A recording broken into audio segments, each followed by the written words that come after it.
మహాభారతంలో ఆరణ్య పర్వంలో మార్కండేయ మహర్షి ధర్మరాజు గారితో ఈ సరస్వతీ గీత గురించి చెప్పాడు. ఈ సరస్వతీ గీతను సాక్షాత్తు సరస్వతీదేవి తాక్షుడు అనే ఋషికి బోధించింది. ఇది అందరూ తెలుసుకోవలసిన గీత. ఈ సరస్వతీ గీతను తెలుసుకుంటే మనుష్య జన్మను సార్థక్యం చేసుకోవచ్చు. అంత గొప్ప విషయం ఇది.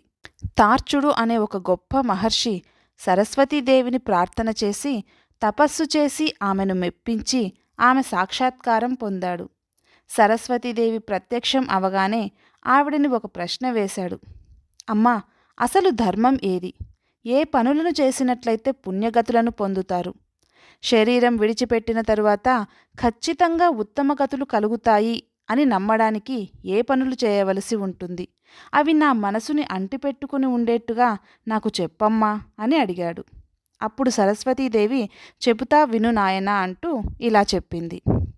తొలిచూలు అయినటువంటి ఆవు అంటే మొదటి ఈతలో దూడను పొంది సాధుగోవు అయి ఉండి చూడగానే చక్కగా పుష్టిగా ఉన్న ఆవును ఎవరైతే పాత్రభూతుడైన బ్రాహ్మణుడు అంటే వేదం మీద నమ్మకంతో బ్రతుకుతున్నాడో అటువంటి వారికి తొలిచూలు ఆవును దూడతో సహా దానం చేస్తారో అటువంటి వారికి ఆ గోవు వెంట్రుకలు ఎన్ని ఉన్నాయో చూసి ఒక్కొక్క వెంట్రుకకి 1000 సంవత్సరముల చొప్పున సురలోకం నందు అంటే దేవలోకం నందు ఉంచుతారు. బరువైనటువంటి వస్తువులను మూపు మీద పెట్టుకుని మోసుకెళ్లగలిగే సామర్థ్యం కల ఒక ఎద్దుని అత్యంత ప్రీతితో బ్రాహ్మణుడికి దానం చేస్తే ముందు చెప్పిన తొలిచూలు ఆవులు 10 దానం చేసినంత ఫలితం ఒక ఎద్దును దానం చేస్తే కలుగుతుంది.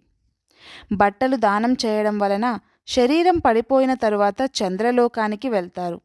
ఎవరు బంగారం దానం చేస్తారో వారు స్వర్గలోకానికి వెళ్తారు. కాబట్టి దానం చేయడం విషయంలో ఇవి బాగా గుర్తుపెట్టుకోవాలి. శరీరం పడిపోయిన తరువాత కొడుకు దానం చేస్తాడు అని నమ్మడం కాదు. శరీరం ఉండగా ఎవరికి వారు దానం చేసుకోవలసిన విషయాలివి. 7 సంవత్సరముల పాటు నియమం తప్పకుండా అగ్నిహోత్రుణ్ణి ఆవునేతితో సంతృప్తిపరిచిన వారు అనగా నిత్యహోమం చేసేవారు చేయించిన వారు ఎవరైతే ఉంటారో వారితో పాటు వారి ముందు ఉన్న 14 తరాల వారిని విడుదల చేసి స్వర్గలోకానికి పంపిస్తారు. ఇవి బాగా గుర్తుపెట్టుకొని పాటించు తార్చుడా అని సరస్వతీమాత చెప్పగా తార్చుడు పొంగిపోయి సరస్వతీదేవిని స్తోత్రం చేశాడు. ఇది మనిషి తరించడానికి ఎంతో తేలిక మార్గం అని ధర్మరాజు గారితో మార్కండేయ మహర్షి చెప్పారు. ఈ వీడియో మీకు నచ్చినట్లయితే లైక్ చేయండి, సబ్స్క్రైబ్ చేయండి. ధన్యవాదాలు.